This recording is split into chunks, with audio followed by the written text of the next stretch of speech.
computer. All right. Well, hey, everyone. Thanks for joining for our second virtual tank tour. Today we have John and Ed giving us tours of both of their bigger systems. And so I will turn it right over to John. John, take it away. Thank you. Okay, thanks, Adam. Hi, everyone. My name is John, houndsbayman on the website. And I've been doing this for about 16 years. Started a long time ago. Started with a 55-gallon tank. And a year later, I upgraded to 180 gallon, bought the tank for $200. Great deal. And I will flip this around here and show you what I have now. It's been the same setup for like 16 years. Is that showing up okay? Yep, looks great. Okay, thanks. All right, so the tank stand I built myself, everything except the doors. That I brought to a cabinet maker, and he made them up, and they came out nice. I actually moved this tank down from Long Island about 11 years ago down here to Salisbury, Maryland.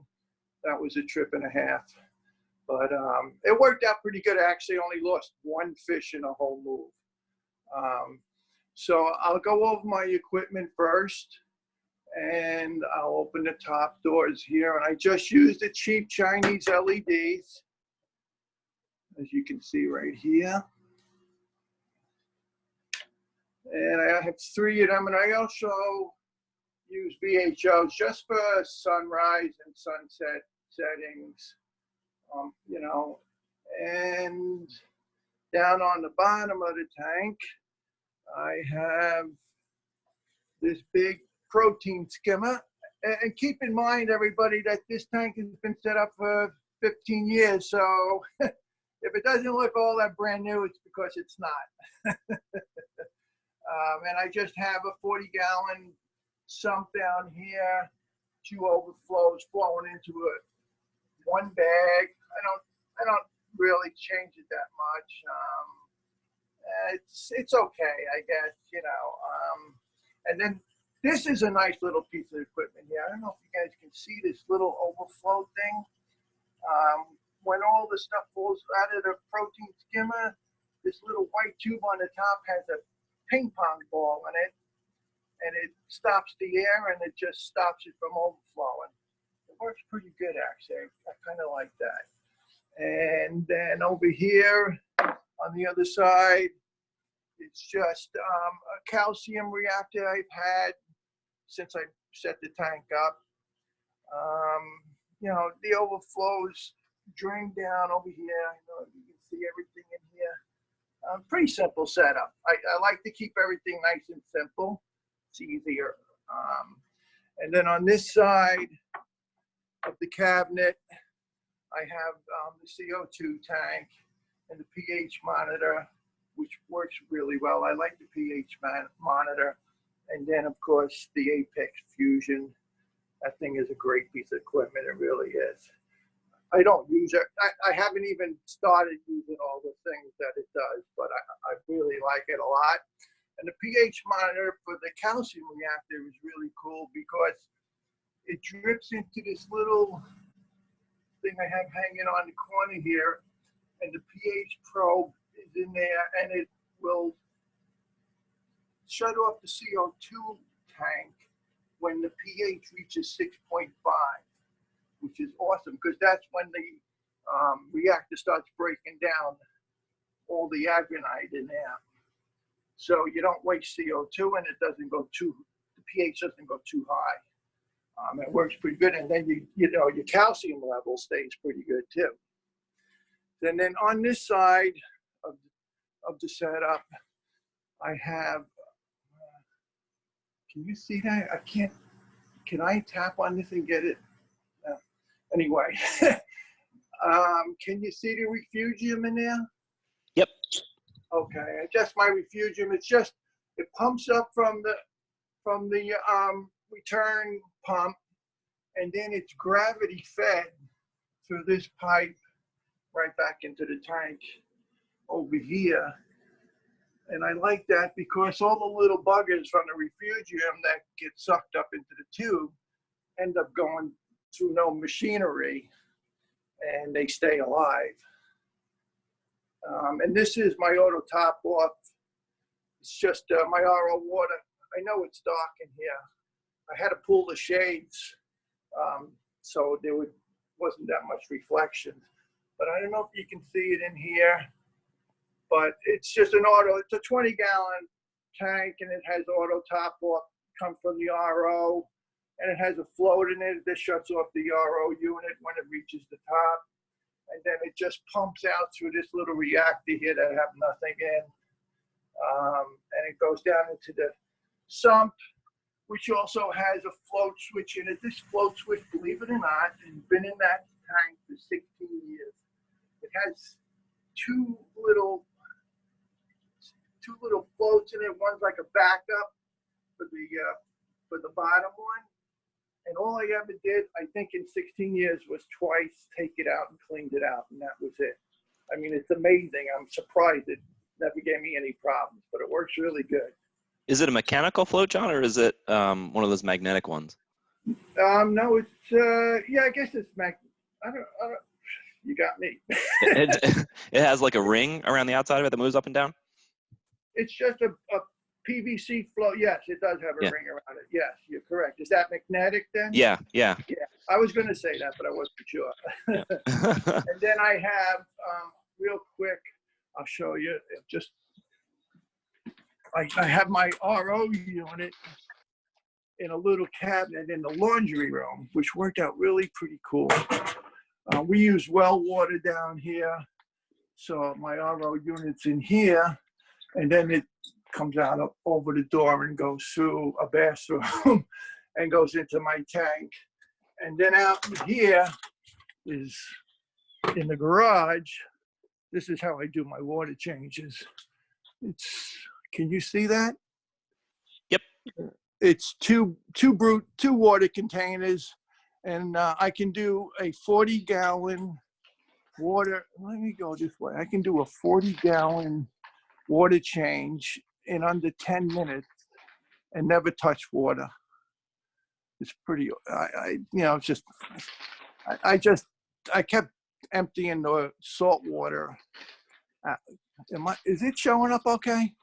Yeah, that looks really slick. There. That's really nice. Yeah, it goes right through the wall over here. It goes right into the tank. And then it's just a pump down here on the floor. And then, the RO water comes in up here in the top tank. And then that has a float switch in it too, so it shuts off the RO. And then I throw one valve empties down into here, into this bottom container, fill it up with salt, mix it up with the pump.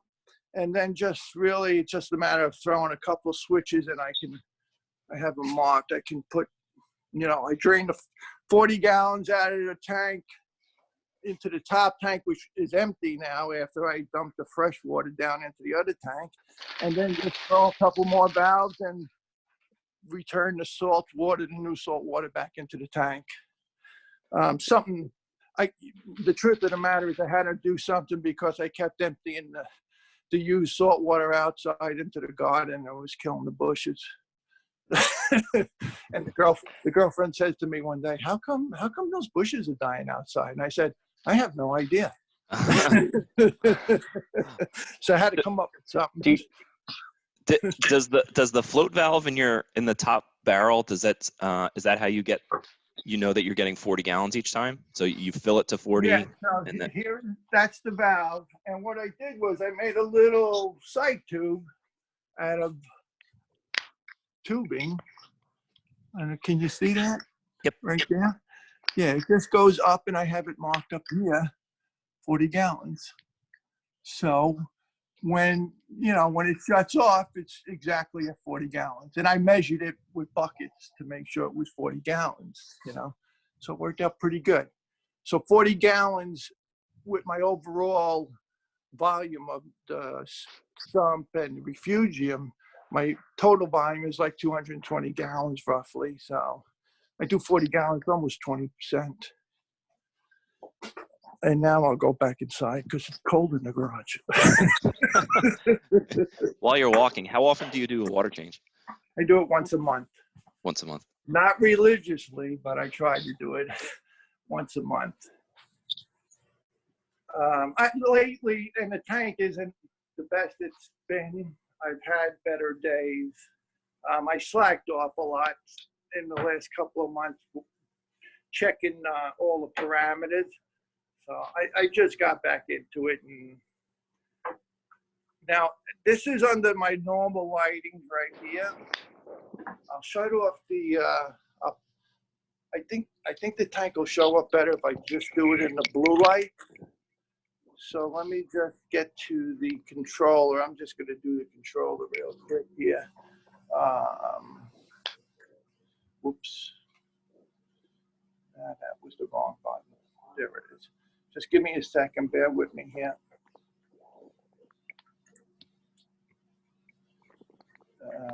Shut off the white lights. Okay. All right. So this is strictly the blue LEDs. And I'll just quickly go. I had a couple of colonies. This one colony here is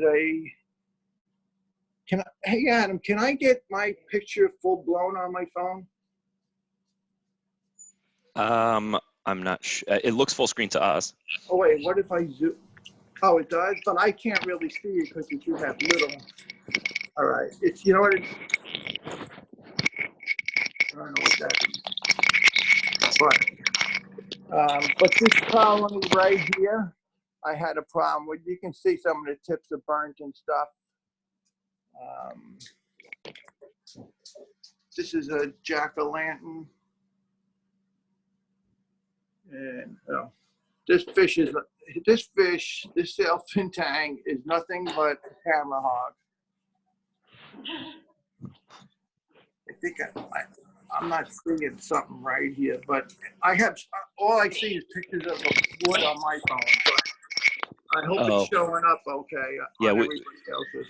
We can see you. Zoom just switches between who's talking. I see. Okay. So then I have a Gorgonian in here. This thing's been in here for, geez, probably about 8 years now. It's doing pretty good. And I'll just quick go down because I know Ed wants to show his tank too. The Enchilada. Take your time, John. I love watching your tank, so. Thank you. It's an Enchilada. This is I don't know, Martians from space or something like that. I don't know what they have so many different names now. It's crazy. This is another Enchilada over here. And then I'll just go quick. Purple candy canes, red mushrooms like crazy. Those things spread like crazy. This is some of those blue zoos that was Donovan handed out. These are some watermelon zoos, one of the first corals I ever bought. They're all over the tank too. This is one of my favorite ones right here. Well, I wish I could make this picture bigger because I can't really see it. It's really small. But this is a pink bubblegum egg can. I got it a long time ago from Dr. Mack. And it's growing pretty good. I got another colony on the other side of the tank. Superman, Monty, spread it all over the place. It's actually, he's over here too. Have you grown all of these from frags, John? Yeah. Holy cow. Yeah. The Superman Monty, I've had it for a long time. Oh God, it's got to be, I got it when I first moved down here. So I'm going to say we're here 11 and a half years. I'm going to say about 10 years old. And I fragged that thing so many times from this, from this piece here. Is that showing up there? Yeah, that's it right there. From that little, I bought a little piece and yeah, it's, well, you can see it's all over the place. This piece I got, this is a red acro, table and acro. I got it from Jason. You remember Jason? Yep. Yeah, when he broke down his tank, I got it from him and it's actually doing pretty good. What else do I got back here? This is my first coral I ever bought. A red Blaster Musa. It was so small when I got it. I got that 16 years, that piece. And then I got I got a little frag of the jack-o'-lantern back there. That a fisher getting it in the way. And then a Sunset Monty. Is it showing up right? Because I can't zoom in. Yeah, it looks fantastic. Okay, thank you. I just got that little picture up in the corner of my phone, so it's hard to tell. And then there's my little Millie colonies here. I got a blue one there, and I forget half the names of these things. You know, it's a problem when you get old. And I got, this is that one colony that I call Candelabra. You've seen it, Adam. I fragged this colony so bad, it's hurting actually. So I started making up other frags of it, and I got them growing out in the back over there. And you know, someday I'm sure I'm gonna have to cut this all down and get rid of some of the dead, segments of it. Another coral in the back. That colony in the back there was hurting a little bit. That one back there, it's coming back. And then, there's more red mushrooms. They're all over the place. And again, you can't see that well. Oh, that's a wild child chalice from Dr. Mack. I put it as a little frag. I've sold that a few times, fragged it out. And then over here is an acan. Most of my stuff is from Pacific East. Way back when he was Dr. Mack, he was selling it out of his basement before he even went really big. More watermelon zoos, Monty, Sunset Monty, more watermelon zoos. This is an orange pavona. It's not really showing. It's showing up yellowish, right? Yep. Yeah, it's really orange. It's really orange. And then I got some pieces from Donovan that are doing great. This green acro. This, I can't see if this is showing up, but there's another one right there. Those are those blue zoos again. They're all over the place. Actually, there's some down here too, hidden down in here. This is Sunset Monty. Sunset Monty. That's the last piece I have of it. I fragged that too many times too. This is a blueberry bush tabling acro. It's gotten so big, I don't know what to do with it. I don't even know how I could break that apart. I just leave it. Used to have rocks all over here, but I took them out because it was shadow and everything, so it wasn't doing anything for me. And then I just got this piece up here. It's a little granulosa piece for acro from Mac the other day. A little red acan over here. And that's pretty much it. And then my fish, obviously you can tell I love tangs. I got this guy, that's Sammy. My grandkids name all my fish.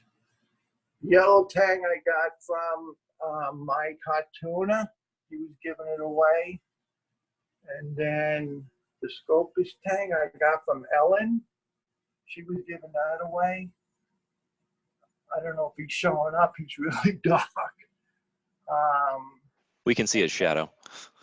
Yeah, when he comes out in the light. And then I got my Achilles tang.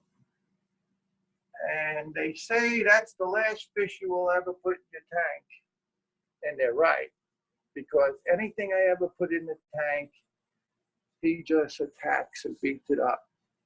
So one day I just said, well, all right, if he's got to be the last fish that I ever put in a tank, I'm going to remove him. And then I put the new fish in. And like a week later, I put the Achilles tang back in. him being the last fish again, and it worked out great. So anytime I have to add a fish now, I take him out.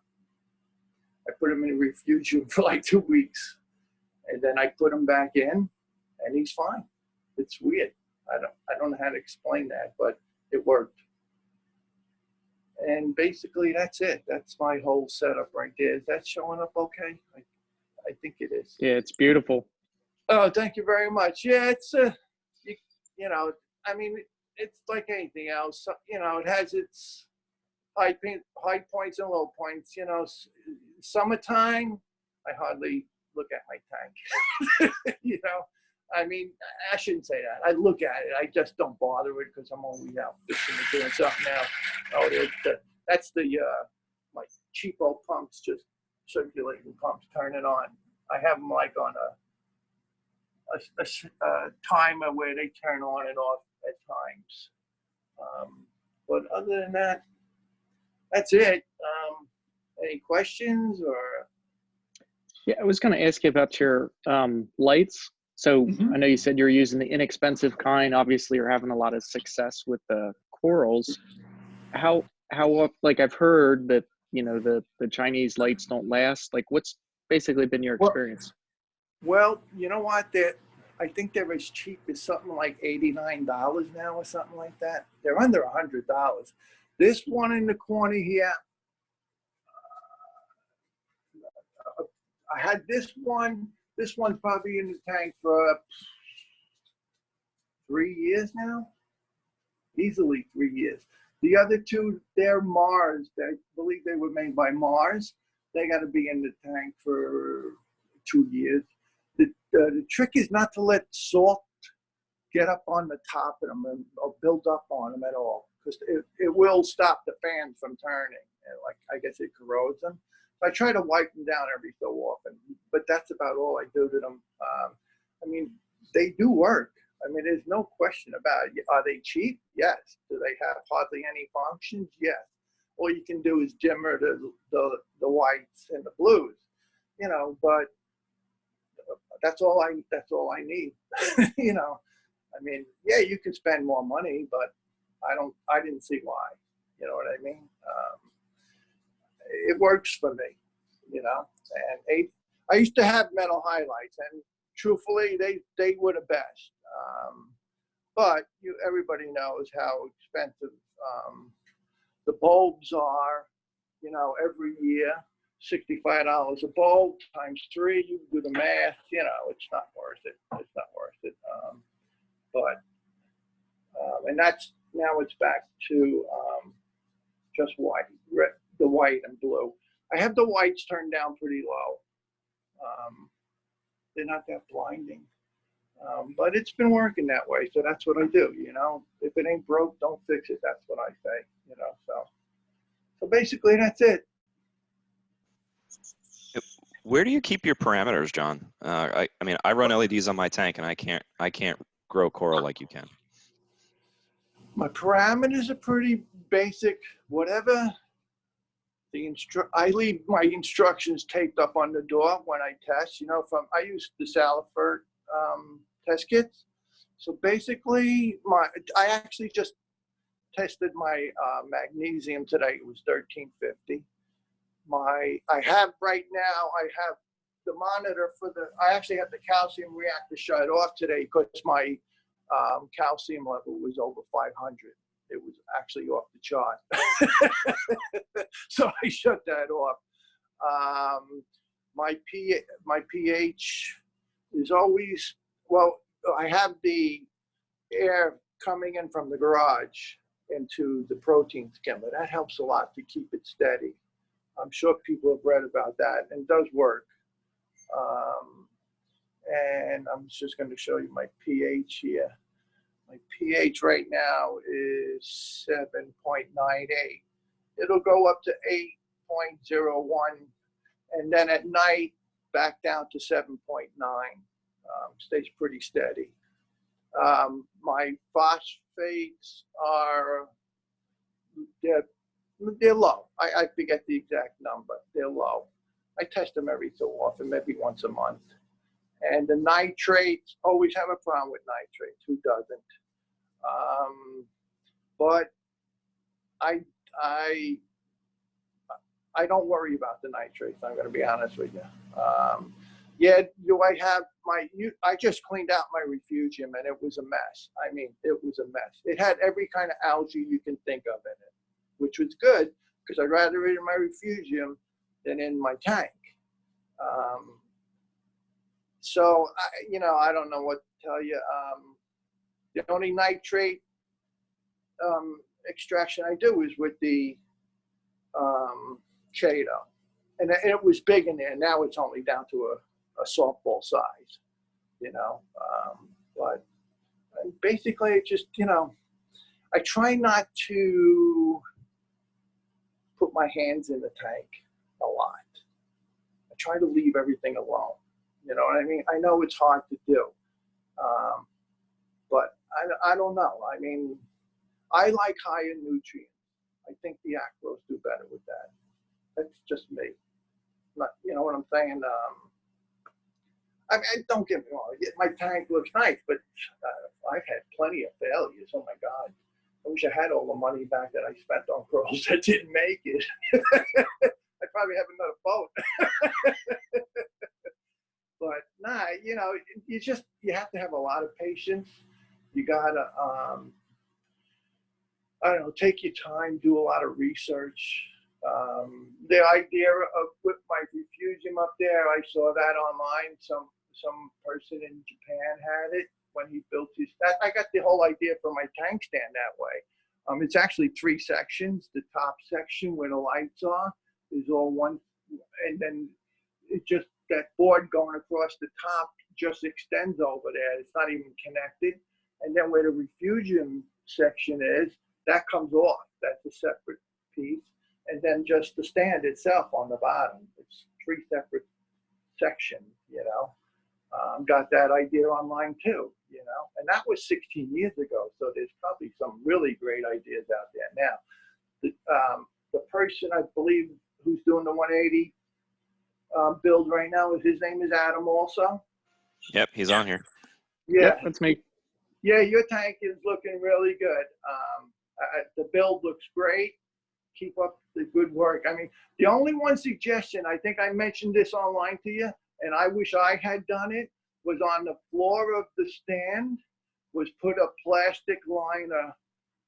So you will have some point, water will leak somewhere. It will. It just will. It's going to happen. And I wish I had done that. But I didn't see that idea on the line until after, of course, it was too late. But because actually my floor in my tank, my stand, is raised up. I don't have it on the bottom. You know what I'm saying? Mm-hmm. So I can't do that idea with the plastic.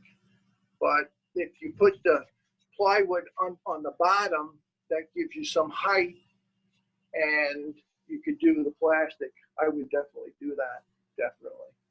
But yeah, yours is going to look really nice. I watched it. I watch you build all the time. All right, Ed, I'm done, buddy. Unless somebody else got another question. I do. Yeah. How old is that jack-o'-lantern, or how long have you had it growing in your tank? The jack-o'-lantern is probably, and I have fragged. That's what Jason Fox got it from Mac, from Pacific East about, I'm going to say 6 years ago. Yeah, it grows pretty good. I've moved it a few times, but it's this is pretty much where it's going to stay. And I just, from this corner over here is where I take my frag pieces off. And then I have the one frag growing. The Achilles tank is all over there now, but it's growing back there now. It kind of likes up high a little bit, not too much flow. So this spot right here doesn't get all that much flow. I like that piece. That's one of my favorite pieces. I got to show you this fish down. Well, my dragonette is over here. Can you see him? Yeah, there he is. And then this guy, this firefish, is funny. For some reason, he got bent. He's got you can't see it, but he's like bent, and the grandkids call him Bentley. That's awesome.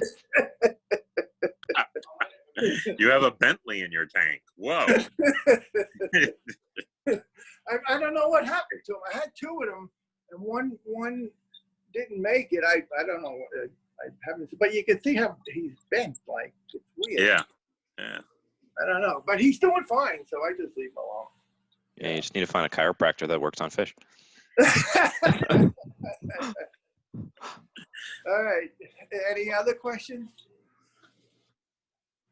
No, we're good. Oh, thanks, John. We appreciate the tour. Oh, my pleasure. Anytime. You know that. All right, Ed, hand it All over to right, you. Take it so- away, please. Let me. From the pro to the amateur.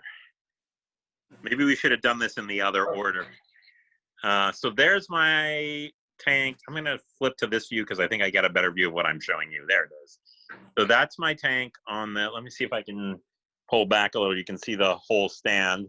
That stand Adam helped me build. I should say I helped Adam build it. I think it's more accurate.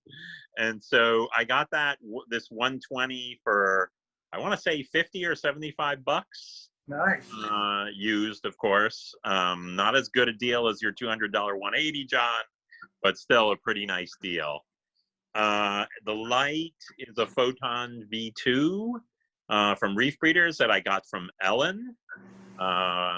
She had used it for like 8 months, and then her husband surprised her with a tank and AI lights, I think, hydras. And so she had used it for 6 or 8 months, and I got that from her. And then, so everything is, secondhand, which is fun. Yeah. Yes. Yeah, sorry.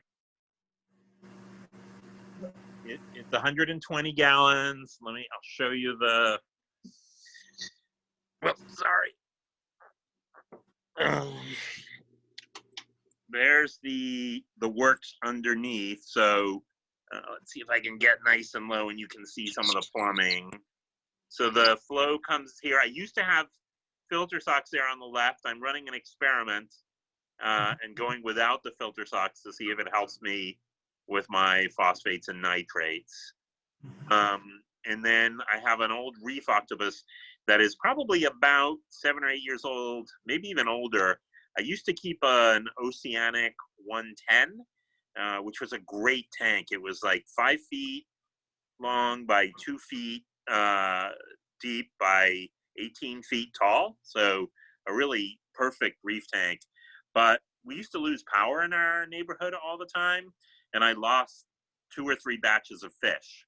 So I gave up for a few years and I sold that tank, but I kept the Reef octopus, and so I have that still running. And then that was one of my Christmas presents is the algae reactor there on the right, and that grows a bunch of Cato. And then I too have a calcium reactor. I keep the tank right there with the CO2, but the reactor, I can show you the back end of the works, which are on the other side of the wall behind my tank. I drilled a hole through, because that wall, when this house was built, that wall wasn't there, and they just divided the basement. And so it's really just plywood, more or less, I think. The wall is nothing special. So it's easy to go through, I think. Let's see, no, I can't get a shot of the hole. But I have a hole, and I put a lot of works through there and tubing and stuff for the reactor. So maybe I'll show you the equipment. I run 2 MP40s opposite sides, and I have them set to sync and anti-sync because I read in various places that that's the best thing to do. And then you can see I have 2 returns. Let's see if I can get closer. One there, see, and then the other one over here. And they both have that RVA or whatever it's called, the random flow generator on them to try and create a lot of random flow in my tank. And that, so that's how I try and keep, you know, the flow going. I turned my MP40s. I used to have them up at 50, 60%, and I think I actually had too much flow for a lot of my corals. Stuff was looking a little unhappy, especially the hammers and the torches. And so I actually reduced the flow to like 40%, and the acros still seem happy. And and then the other things are much happier. Okay, what else equipment wise? I have a Vectra pump down behind the algae reactor back there, and you can see that tube in the way back there is my calcium reactor drip, and then my ATO is on this side. All right, so the back end, we walk through this door. This is the shame of our house, so pretend you didn't see this. So there's a sink literally behind the tank, and that's where I run my RO. And then that's the calcium reactor and my ATO. And then it goes through the wall there into the other guy. And I make my water. Mine is not nearly as fancy as John's, but I make water into that big barrel, which holds 30 gallons. And then I put a uniseal on there and basically, let it flow down into my brute, which is a 20-gallon for my water changes. And I have a 40-gallon sort of side project, which you can see is dirty and messy. I have an algae problem in there, which I don't really understand because there's only one fish and I barely feed it anything. So kind of surprising, but I'll have to figure that out. So that's the setup. And talk about the corals if you want, or I can take questions about the equipment. How do you want to do it? Can we see your equipment cabinet on the side? Oh yeah, sorry. So Adam and I put this on the side. Now I realized I kind of didn't plan it very well. It's kind of cool that we have all the equipment, the Apex, and all the stuff for the Apex over here. The drawback is that I didn't create good cable management. So I have this just mess of wires here. I've seen that when people do these, what they do is they drill another hole under each, what do you call the Apex controllers, and then they push the wires through into the other side so that they're not hanging down here in a rat's nest of stuff. I do have my son suggested that I put up a shower curtain and then put it up there kind of thing, a little curtain rod and a curtain to conceal this. And I have a battery backup there, but I can't seem to get it to work. Unfortunately, so I have a generator in my garage, which is how I deal with a lot of the power outages now. Same with me. I do the same thing. What else? I put screens. I built the screens for the top. And I glued these handles on so that they're easy to deal with. I think that's about it. Let's see the corals. All right. So that green slimer just came from Mike last week. He gave me an insane huge piece. So that's been in my tank for like a week now. And above it is some of his, I can't. Zooming is kind of tricky when I'm on here, isn't it? And above it is a bonsai from Mike. And then to the right is something I bought. I won at auction, and I'm going to forget what it is. Sorry. It's a Jason Fox something, but I forget now. Sorry. That I got from Frags to Fishes. I won at auction. Tomorrow's my birthday, so I've been buying a few corals. Happy early birthday. Thank you. Yeah, happy birthday. But it's Mother's Day, so it's not about you tomorrow. And then let's see, there's the one can you see it? The purplish one just to the right of the green slimer is a Spongotes that I got from Donovan. And then to the right of that is another Monty that's like, he called it something like a fingering Monty or something like that. I forget what that's called. those are my torches. I have 3 of them. The purple with the green tips in the top, the giant one, I got from Donovan as like 1/10 of that, maybe even smaller. Wow. That thing has loved me. And then I bought these other 2 at Thanksgiving when Frags to Fishes had the special $25 torch sale for Black Friday. I got 3. One of them didn't make it, but these 2 are really happy. And then so that Duncan right there, I got when we went to do that tour of the guys who are who are in Marshallton, who sell with the wholesalers. Coral Buffet. Coral Buffet. They gave me 3 heads, and now I think it has 12 or 16. Wow. So that guy's been really happy. This frog spawn I won at my first DRC frag swap meeting at the auction. So that's pretty cool. These are actually coming back, these trumpets. I really hammered them, but I've been happy. My tank went through a really bad phase in January. I was starting to feel like I should quit. I was really upset. My phosphates were up around 1.2, 1.4, and everything was dying. I lost a slew of acros in December and January, and I was pretty demoralized. But I'm really happy to see these guys be one of the things that survived and are coming back. I have some A-cans there that I bought up at the Lancaster joint. I'm gonna that fish place. Here's a watermelon chalice I just got from Jeff yesterday, 2 days ago.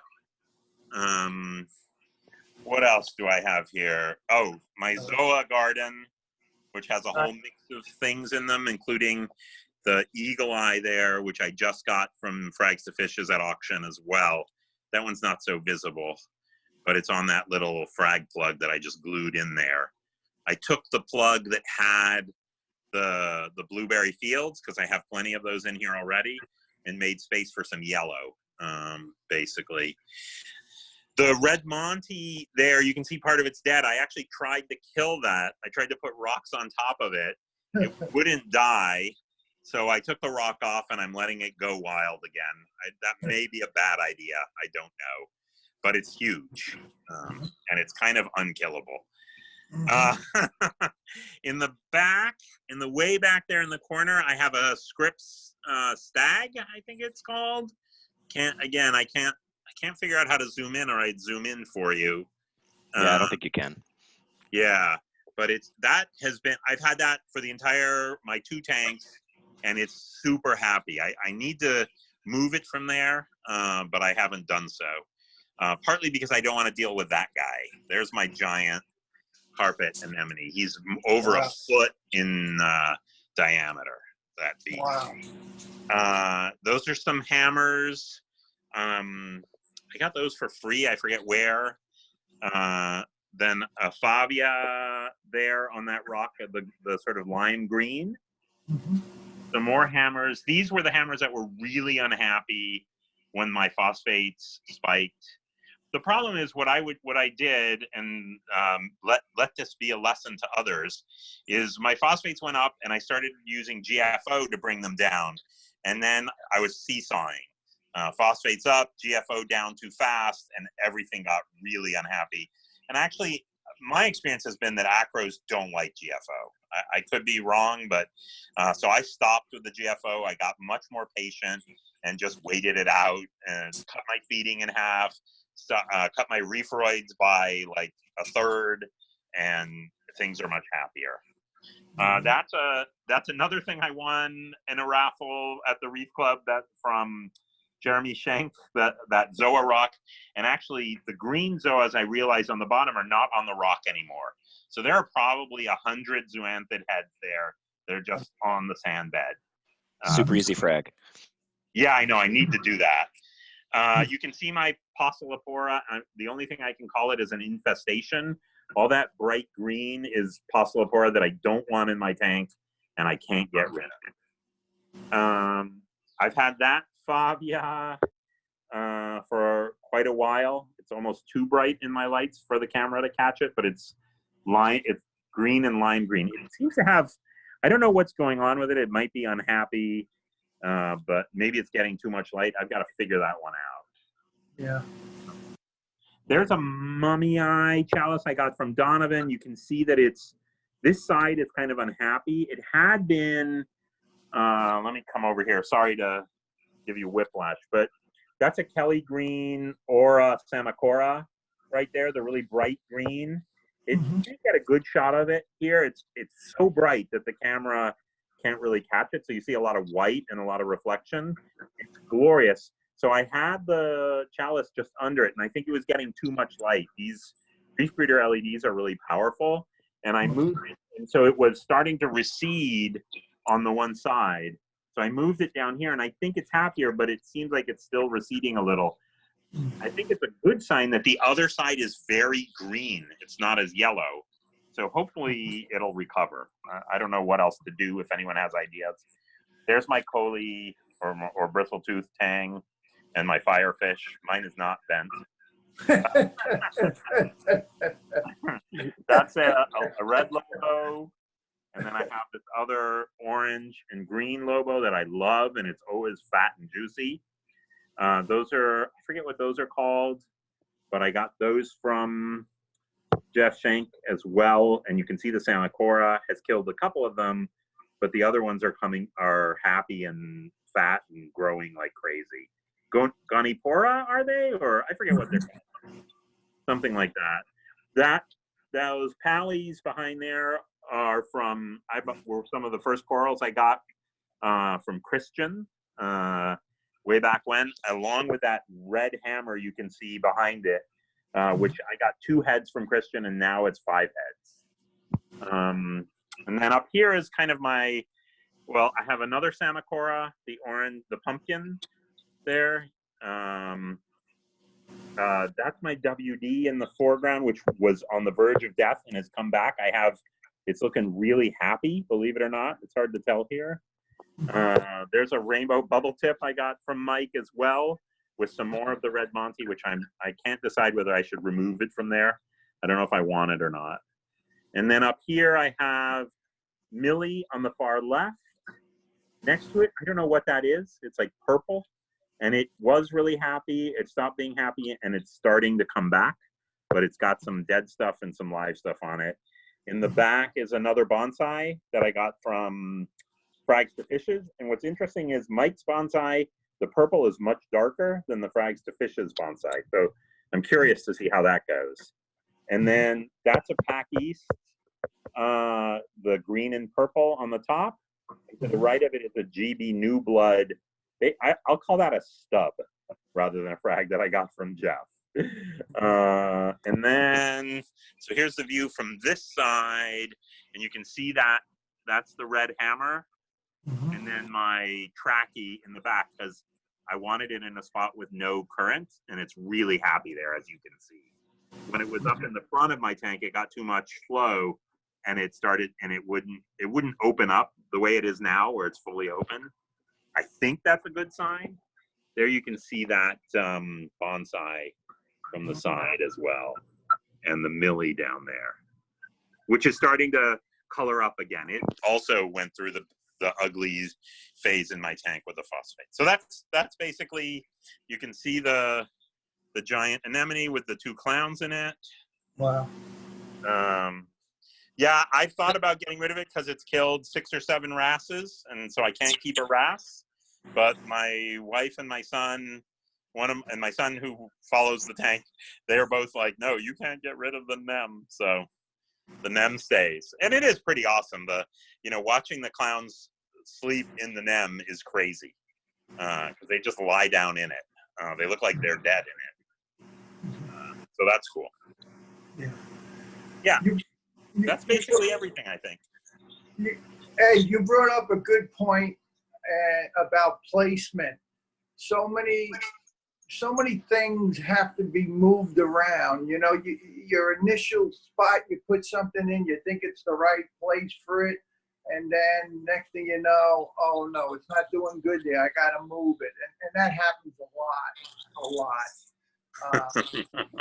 You just can't give up. You have to find that happy place for it, before it's too late, obviously, Yeah, one of the things I did, in addition to turning the flow down a little in my tank, is I turned my lights down 5 to 10%.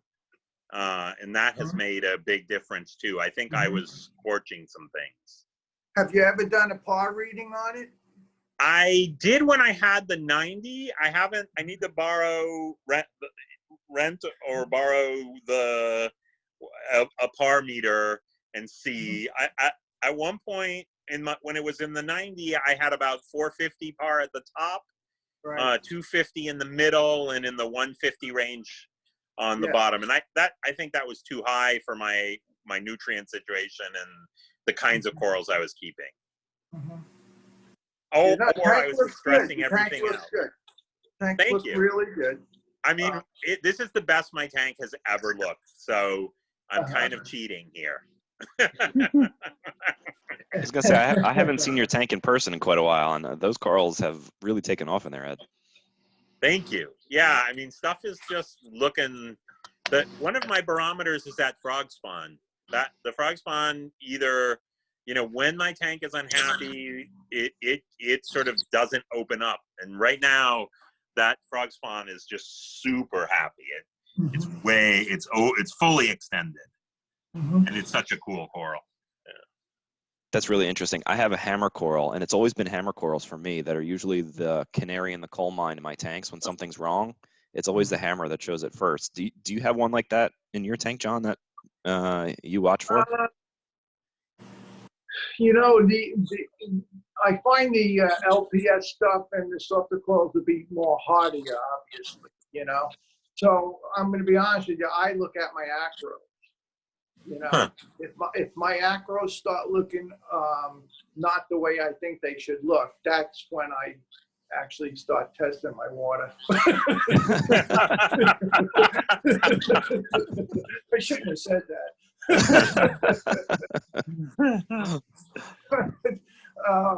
But because the acros, you can tell, like the tips will burn if alkalinity is too much. It is always. I don't know. Everybody's tank is different, and from day to day, just from looking at it, you will get to notice when something's not right. At least that's what I believe, anyway. Look, this hobby is not easy. It's far from being easy. If anybody thinks they're going to get into it, it's not easy. It's not. It's not at all. Because one week your tank could be doing great, and then next week, oh man, what's that algae doing over there? What happened? Anything can happen. And you have to be real careful when you're putting in new frags. You have to dip. You have to dip your frags. Acros anyway. Sometimes I don't even like the plugs they come on. I'll try and remove it from the plugs. Put it on a new plug. There's so many things that can go wrong real easy. Don't give up, Ed. Your tank is looking really good. Well, thank you. I'm not in the mood to give up now. Everything looks really happy. Right. So now what you have to do is remember your parameters right here, the way they are right now, and try to keep them that consistent. Consistency, obviously, is the goal of any reef tank, and it's the hardest thing to do. Yeah, so I have my alk is set to 9, and I finally, what was this? Maybe within the last month, got the calcium reactor dialed in to where it just stays put at 9. For the last 6 months, it would creep up, up to 9.1 or 2 or 3 over the course of a month, and then I would bring it back down, and but now it just stays put at 9. The biggest problem I've had has been phosphates. I just, for whatever reason, have phosphate problems all the time. I didn't think I was overfeeding, but obviously, you can't hide from what the test tells you. And so I cut back a lot on food. I feed frozen mysis, and I've been tempted to try to go with something else. I strain it now. I only give them the mysis every other day. So, and my phosphate now hangs at 0.006. Oh, that's good. That's good. Feeding a lot of people, and I'm guilty of it too. Oh, I always think my fish are hungry, and they are. And I think a hungry fish is a healthy fish, and I'll feed my fish maybe, like you said, every other day. Sometimes not for 2 or 3 days. You know, they can go for weeks without eating. Seriously. Without being fed. They'll find stuff to eat in the tank, and they'll be fine. I've gone on vacation for 2 weeks at a time and come back, and they're fine, you know. It's just something we have in our heads as humans, I guess. I don't know, but they find a way to survive, you know. Yeah, yeah. Believe me, I don't know how many times I've been on the brink of giving up. Seriously. I'm serious. I'm dead serious. Like, it's so frustrating. It's like, I never played golf, but I'm going to compare it to that. You know, it's frustrating because you see it one day and everything's looking great. Wow, everything's fine, you know, and then something happens, you know. Yeah. And then you gotta play detective and figure out what happened because you don't know. You know, and it's a frustrating hobby. It is. Besides now getting very expensive, it's crazy now. I forget it.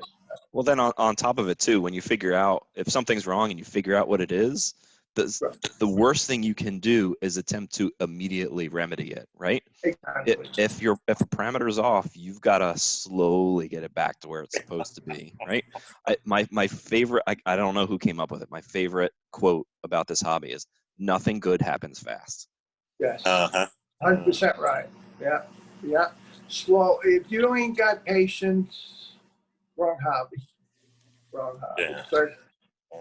First of all, you don't want to do anything too fast because you're going to probably knock something else out of balance, and it's going to affect more than the original problem, you know? So, yeah, slow and easy. Yes, definitely. Crazy hobby. That's all we can say. It is. I think the other mistake I made is when I jumped up from the 90 to the 120, I underestimated how long it would take for the 120 to actually settle down. I treated it almost like, because I used half the water, all the same rocks, a bit of the sand to seed the new sand, I kind of treated it like, oh, it was a year-old tank or something. And really, it wasn't processing stuff the way the 90 had been. And I think that's part of it too. I went too fast in assuming that it could handle more than it could right away. Yeah, and that's a good point that you realize that you did that. You know what I'm saying? Because we all do that. Everybody wants to set up a reef tank today and have it looking real good tomorrow. Yeah. It just doesn't happen. You think about it, it's a piece of the ocean in our living rooms, you know, and it's hard to recreate. It really is. And when you get it there, you got to remember, okay, what did I do to make it this way? What, you know what I mean? Yeah. You know, I'm getting older now, so what I'll do is I'll start writing notes in my phone. I love that part of the phone. Because I'll have to go back and say, what did I do wrong? You know, or what did I do right? That's probably even more important. You know, but it's a love of the hobby, and I'm hooked. As we all are. Hey, Ed. Question and comment. The comment is, that's the cleanest sump I've ever seen. I'm not even sure if you're really using it, or if that's just a prop. The question is, for when you use the Reefroids, do you broadcast or do you target feed? I target feed. I have one of those long, guys, and I believed Reefroids at first, and I was putting in the amount that they recommended. And I was doing it once to twice a week. Now I do half the amount they recommend, once a week at most. because my corals are happy. So, you know, I don't feel like I'm in a rush, and my nitrates are good and my phosphates are good. So I'm a little leery. So if I remember, I'll do reefroids once a week. If I miss a week, I don't care. But yes, I definitely spot feed, and it is fun. I mean, the Lobos are hilarious when I spot feed them. They just get all fat and juicy. Yeah, it's really quite something. It's fun to watch the the different things grab the reefroids. But yeah, that's what I do. On the sump, I mean, I think part of the reason the sump is so clean is I was using a filter sock for a long time, and so I've just stopped using them. I suspect it'll get much dirtier. I also, maybe I can, let's go back to the camera view. I also used to run, and I still have a little bit of it, to just float the Chaeto back there with that light that I have. And I stopped it because it was starting to grow coralline and all kinds of stuff down in the sump, and I wasn't sure I wanted it there. And when I got the reactor, I figured, that it's really dirty inside the reactor. And so that's, I think, holding a lot of the ugliness that might have been in my sump. But you can see I have some algae right down there on the bottom. That's from when I used to run the light, which I'm not running anymore, because I don't think I need the Chaeto in the sump anymore. But I don't know. Yeah. That's my theory, at least. But thank you. I'll take the compliment. All right. Any last questions? We're a few minutes over when we said we were going to stop, so I want to make sure everyone can get back to their afternoon. This is a great idea, Adam. With all the virus that's going around and stuff, having this is cool. I think it's great. Just kind of bring the attention back to the club. It's a good idea. Hopefully more people get involved in it, but maybe they don't have the time or whatever, and they watch into the recording, which is just fine. It's really a good idea. It was a great idea.